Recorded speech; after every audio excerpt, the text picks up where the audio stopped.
Ayun, tsaka yung reality kasi na pag nasa kusina ka, akong pinaka pet peeve ko sa kusina, yung amoy ng bawang tsaka sibuyas sa kamay eh. Now na mahilig ako mag-camera, pag nagka-camera ako, never ako naghahawak ng pagkain or never ako nagluluto. Magluto man ako habang nagka-camera or let's say kakain, I make sure na I wash my hands kasi ang dirty. Ang dirty eh. Dirty talaga.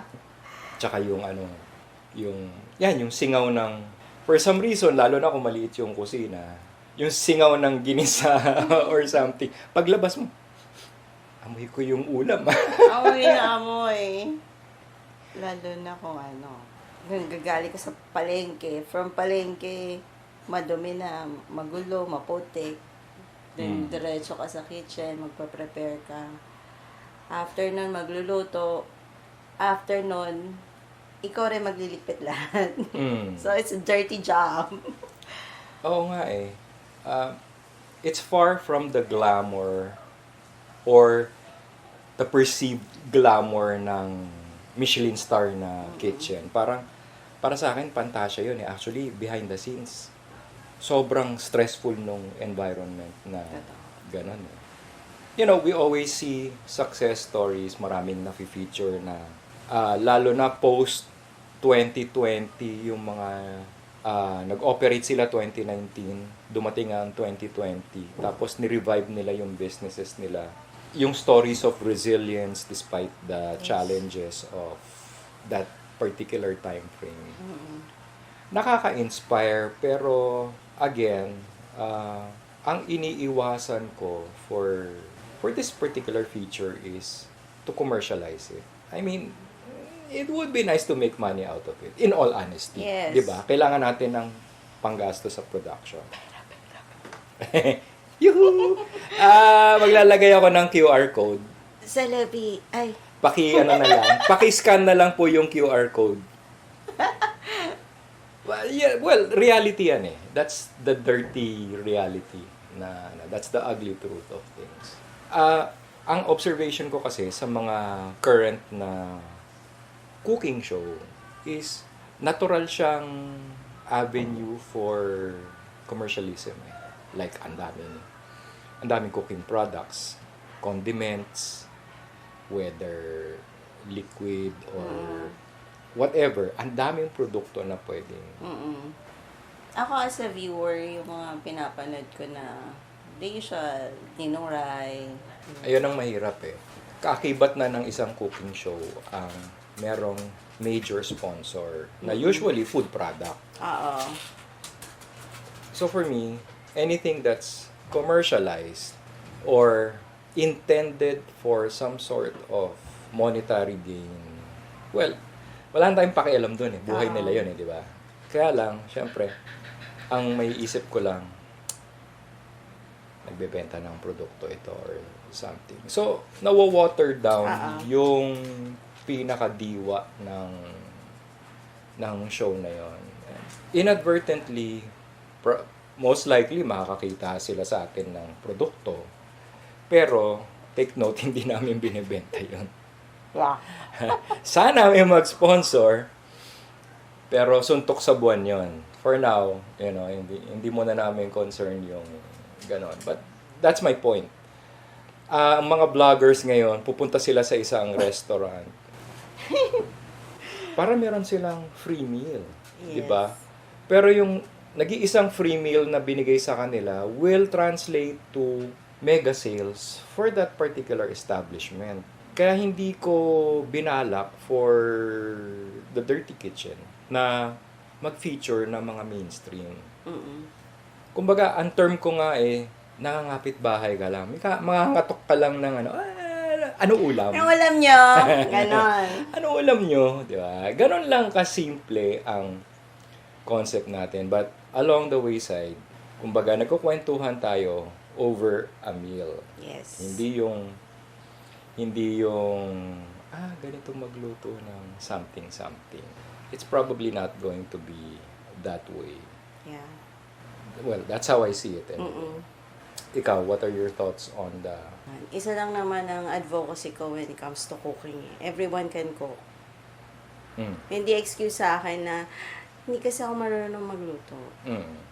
Simpleng gisa lang, it can create different dishes. Sa simpleng bawang sibuyas, kamatis. Then, bahala ka na kung anong gusto mo lagyan. Everyone can be a culinary cook. Basta, ano lang. Alam mo yun? Actually, yun nga yung yun yung isang realidad eh. Parang, ikaw, ako, sila, kaya nilang magluto. Pero bakit merong nag-aaral or yun yung pinag-aaralan nila sa college or whatever. And then pag sila nagluto, mas mahal yung May presyo. may presyo. Siyempre, mahal yung yung pag-aaral nila. Ayun na nga. Well, sorry hindi kami aral. But that's the point di ba?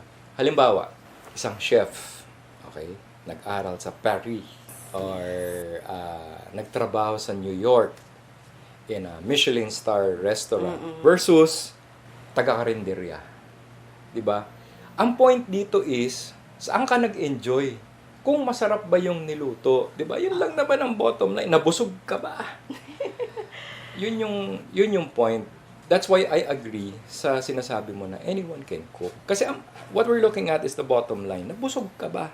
Yes. Nag-enjoy ka ba sa kinain mo? What if pagka mahal-mahal, like, I was able to attend yung mga degustasyon na kakarampot lang yung at a time, siguro 6, 7, 8 dishes, nakakarampot lang. Parang, paano ka mabubusog dito?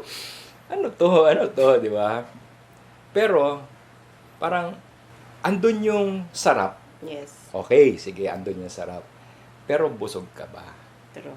So, it's the flavor and the busog factor. Dalawa lagi yung binabalanse mo na yan. Okay, probably nabusog ka pero hindi naman masarap yung kinain mo. Kinailangan mo lang kumain, di ba? Or, nasarapan ka pero nabiting ka kasi kukunti lang yung portion. So, hopefully tayo, ang ginagawa natin is binabalanse natin yung dalawang factor na yun. Nasarapan ka na, nabusog ka pa. Tapos may kwento pa behind that. May kwento pa behind it. Actually, yung kwento, yun ang mas mahalaga sa akin eh. Kasi ako, pwede ako magkwento sa inyo. Saan nanggaling yung adobo ko? Saan nanggaling yung dinengdeng? Saan nanggaling yung tinola? Etc. etc. Meron ako recipe ng tinolang walang manok. Ano meron? Di ba? Mga ganon. So, kumbaga katang isip ko na lang, alam ko kung paano gawin ang tinola, paano mo gawin na walang manok. Yun yung challenges ngayon. So, it's a multifaceted subject na I think hopefully people will be interested in more. And it's something that's universal. I have to agree. Universal, but at the same time kasi yung pagluluto para sa ating mga Pilipino, likas na eh. Yes. Like I said, bawat household, katukoy mo yung kapitbahay mo, chances are may nagluto dyan ng something.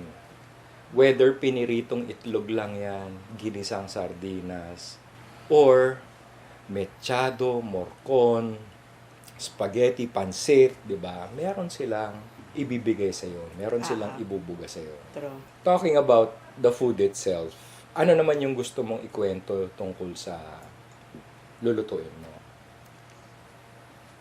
Things na I got it recipes sa nanay ko, sa lola ko, na in-enhance ko lang how to prepare it. Yung medyo modernized version to make it easier. And then there are things din na meron akong baliw-baliwan sa sarili ko. China-challenge ko sa sarili ko na ano meron sa bahay na ingredient na I can make it appetizing sa lahat ng taong kasama ko rin sa bahay. Yun yung mga ganun kong moments. By the way, masarap din yung margarita ni Kat. Cheers! Cheers! Agua de Patarantana para mas maganda yung flow ng conversation. Yes. Magpakatotoo lang tayo. Di ba? Mas masarap mag-broadcast na medyo nakainom ka na ng konti. Konting padulas sa lalamunan. Oo.